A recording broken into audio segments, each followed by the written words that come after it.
For decades, the established historical narrative has confidently insisted that the miracle of color television was the exclusive creation of massive American titans. The story always highlights industrial heavyweights like RCA, CBS, and Westinghouse, who commanded bottomless financial budgets and vast armies of elite engineers. These technological giants operated out of towering, state-of-the-art laboratories in New York City, bolstered by lucrative government contracts and endless resources. However, if we cut to the year 1938, a completely different and incredible story was quietly brewing off the radar. Far away from the skyscrapers of Manhattan, inside a humble and cluttered workshop in Mexico City, a 21-year-old was working alone. This young man had absolutely no corporate funding, no sleek professional facilities, and definitely no access to guarded trade secrets.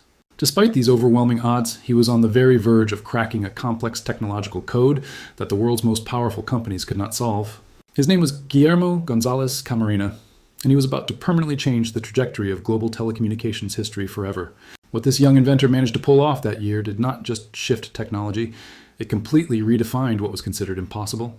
While the American conglomerates burned through millions of dollars in research, this Mexican inventor beat them to the punch using scrap parts. He constructed his revolutionary device using scavenged components from broken radios and discarded electronics found in the dusty corners of his garage. Just 2 years later, he would file for the patent a mere 10 days before CBS could even stage their first public demonstration. This is the untold story of innovation and grit. The one that the big international conglomerates preferred you simply did not know. To truly grasp the sheer magnitude of Guillermo's achievement, you have to step back in time and fully immerse yourself in his world. The year is 1938, and the concept of television was barely out of its infancy, still a clumsy and experimental curiosity. The very first public broadcasts had only kicked off 2 years prior in Germany, presenting a ghostly and flickering monochrome world. Everything was rendered in high contrast black and white, with spectral figures dancing across small, rounded glass screens in a few wealthy homes. Only a few thousand privileged households in New York actually owned a set, as they were exorbitantly priced luxury items for the elite. The picture quality on these early devices was generally garbage, often distorted and grainy, yet engineers knew color was the ultimate holy grail. The catch was that nobody had a clue how to make it work, despite the intense pressure to evolve the medium forward. Over in New York, RCA had hundreds of staff obsessing over the problem, fueled by a budget in the millions of dollars. In February 1940, they finally held a highly anticipated private showing for the skeptical Federal Communications Commission members.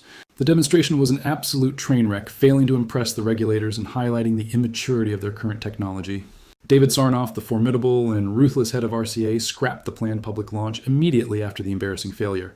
He sent his dejected engineering team back to Princeton with a strict ultimatum: do not come out until it actually works. But while the American giants were stumbling in their ivory towers, something entirely different was unfolding down in Mexico. Guillermo González Camarena came into the world on February 17, 1917, in the vibrant city of Guadalajara. He was the baby of the family, the youngest of 7 children, born into a world that was rapidly modernizing. Tragedy struck the family early when his father passed away, while Guillermo was still just a 2-year-old toddler. Seeking a fresh start after their loss, the family relocated to Mexico City, and that is where the magic started. While other neighborhood kids were out playing ball in the streets, Guillermo would barricade himself inside the damp basement. At just 8 years old, he successfully built his very first radio transmitter, shocking everyone with his precocious technical ability. The materials for this device were not bought at a store. They were whatever he could scavenge from the trash. By the time he hit 12, he had his own amateur radio station up and running, broadcasting to the local area. The neighbors thought he was the odd kid on the block, always tinkering with dangerous wires and buzzing electrical circuits. But he wasn't playing around like a child. He was studying the fundamental laws of physics and electricity with intense focus. He inhaled complex technical manuals on radio electricity and emerging tech, absorbing information meant for adult professionals. He was teaching himself everything from scratch because his family simply couldn't afford to buy him professional engineering gear. So he just built the tools he needed himself, demonstrating a level of resourcefulness that would define his entire career. In 1930, at the tender age of 13, he gained admission into the prestigious School for Mechanical and Electrical Engineers. That school changed the trajectory of his life because it was there that he laid eyes on a television for the first time. A forward-thinking professor had imported some experimental equipment from the States to show the students the future of technology. The moment Guillermo saw those first grainy black and white pictures flickering on the screen, it completely blew his young mind. His folks remember him saying, I actually dream in black and white," revealing how deeply the medium affected him. That is when he made a choice. He figured if television works in monochrome, then it has to be physically possible in color. The kid was only 17 years old, but he had found his true calling and nothing would stop him. Now, building a color set wasn't as easy as just splashing on some paint. It was a terrifying engineering nightmare. See, monochrome signals are just one single stream of data, light and dark, which is pretty basic to transmit. But human eyes work differently, processing three primary colors, red, green, and blue, to create the full spectrum we see. So to make this work, you have to grab three separate images simultaneously and transmit them without interference. You have to encode them so they don't clash, beam them through the airwaves, and keep them perfectly synced at the receiver. And remember, you're doing all of this with 1938 technology, which was incredibly primitive by today's standards. There were no computers, no microchips, and no transistors, just clunky, fragile vacuum tubes and heavy mechanical gears. It is basically like trying to juggle three running chainsaws while riding a unicycle through a Category 5 hurricane. The biggest corporate titans on Earth had armies of engineers throwing themselves at this puzzle without success. RCA was dumping millions of dollars into research and development, desperate to own the patent for color television. CBS had entire labs focused solely on this one thing, employing the brightest minds money could buy. And yet, none of them had cracked the code, leaving the door open for an unknown outsider to step in. Guillermo González Camarena was just 21, working solo in a garage he scraped together with his own hands. But he had something those giants didn't, a truly killer idea that would simplify the impossible complexity of color transmission. Back in 1938, tinkering away in that shop, Guillermo had his life-changing eureka moment. See, the big companies were obsessed with the incredibly difficult task of beaming all three color signals at the exact same time.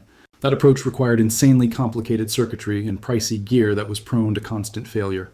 Guillermo flipped the script and asked, what if, instead of sending all three colors at once, you sent them one by one? If you did it fast enough, the human eye, due to persistence of vision, wouldn't even notice the trick. He called this sequential transmission, and he designed a brilliant little gadget to pull it off flawlessly. It was a spinning disc, fitted with three transparent filters, red, green, and blue, mounted on a simple motor. This disc would spin rapidly in front of the camera lens, capturing the scene three separate times once for each shade. Then those separate images get beamed out in a sequence traveling through the airwaves one after the other. Inside the TV set at home, an identical disc spins at the exact same speed, locked in perfect sync with the camera.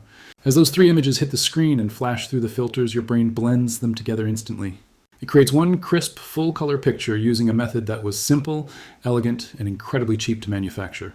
Guillermo handcrafted every single component himself, the discs, the filters, the sync system, building the future with his own hands. In 1938, at just 21 years old, he nailed it, proving his theory worked in the real world.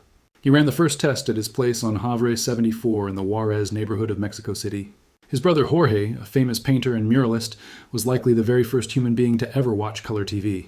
And it was flawless. The colors were vibrant and true, unlike anything anyone had ever seen before.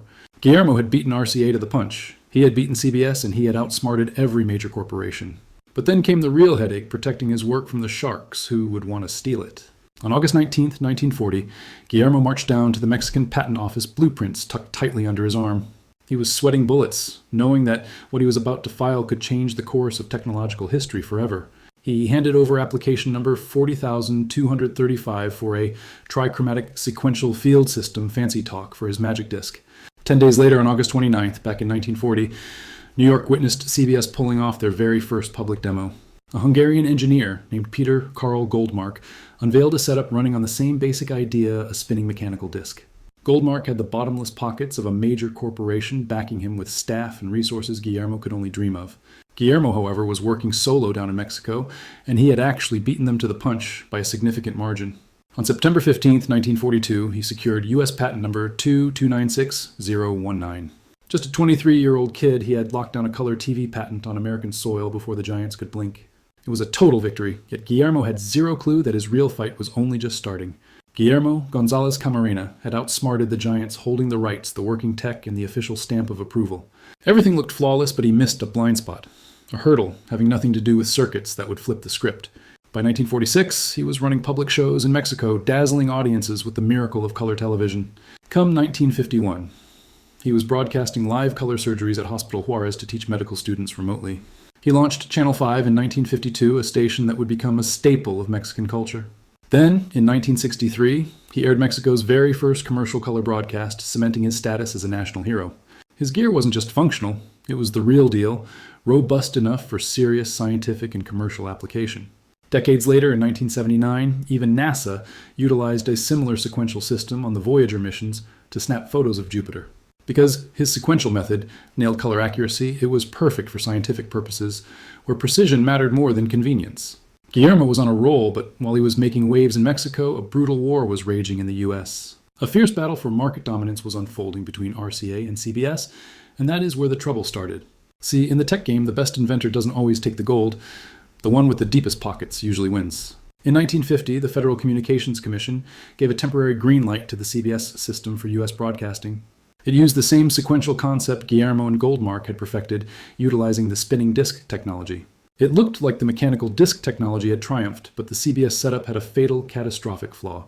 It played nice with absolutely zero of the millions of black and white sets already sitting in American living rooms.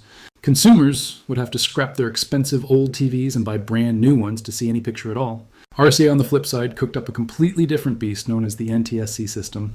It was fully electronic, wildly complex and expensive to develop, but it was completely compatible with the old sets. This meant that people could keep their old TVs and still watch the new broadcasts in black and white. So, in 1953, the FCC pulled a massive U-turn and changed their minds completely. They crowned RCA's NTSC as the standard for the United States, effectively killing the mechanical color system there. The reason wasn't technical superiority. It was simply because RCA had the muscle to churn out millions of units. They could strong-arm the networks and own the market, pushing the simpler sequential system into the shadows. During this time, Guillermo was flooded with offers from American universities and private backers wanting his expertise. Some were waving massive checks in his face, offering him a fortune to leave Mexico and work for them. He turned down every single dime, refusing to sell his soul or his invention to foreign powers. Why? Because he was determined to see his invention bloom in Mexico and benefit his own people first. He wanted his homeland to be the pioneer of mass color television, a beacon of progress for Latin America. It was pure patriotism, but it cost him his spot on the global stage as the primary face of color TV. Without a billion-dollar corporate machine behind you, inventors often fade into the background of history books. It is not that the work isn't vital. It is that history is often penned by the guys with the money to print the books. But Guillermo wasn't just an inventor. He was a composer, too, who actually wrote a hit song called Rio, Colorado. He used the royalties from that music to bankroll a huge chunk of his research when funding was scarce. He was also an amateur astronomer, spending entire nights gazing at the stars through a telescope he built from scratch. He was deeply passionate about Mexican history and culture, but above all, he was a visionary when it came to education. He didn't see television as just a box for entertainment. He believed it should teach spread literacy and reach remote corners. He teamed up with the Ministry of Public Education to launch the telesecundaria system, broadcasting high school classes over the airwaves. Even today, millions of students across Mexico still rely on that very system for their schooling, a living legacy of his vision. Because of all this, he was awarded the Order of the Aztec Eagle, the highest honor a civilian can receive in Mexico. But his life came to a tragic halt on April 18, 1965, when he was only 48 years old. A car accident in the Las Lajas Mountains of Veracruz took him while he was on his way to inspect a Channel 5 transmitter. He died doing exactly what he loved, working to ensure the signal reached every corner of his beloved country. Just 10 days earlier, he had unveiled his final breakthrough at the New York World's Fair, a simplified bicolor system. It was cheaper, more accessible, and specifically designed to bring color TV to the poorest communities on Earth. His death left that dream unfinished, but he left behind something far more valuable than any single invention. Guillermo González Camarena proved that the barrier to innovation was never the technology. It was a lack of imagination. He showed us that real innovation isn't born from massive bank accounts, but from grit, curiosity, and guts. Every time a young engineer thinks, I can't do this without funding, Guillermo's legacy stands tall to remind them otherwise. He proved it is possible, not because it is easy, but because someone already did it at 21 in a workshop in Mexico. Guillermo González Camarena, the young man who painted the world in color, taught us that dreams don't care about budgets.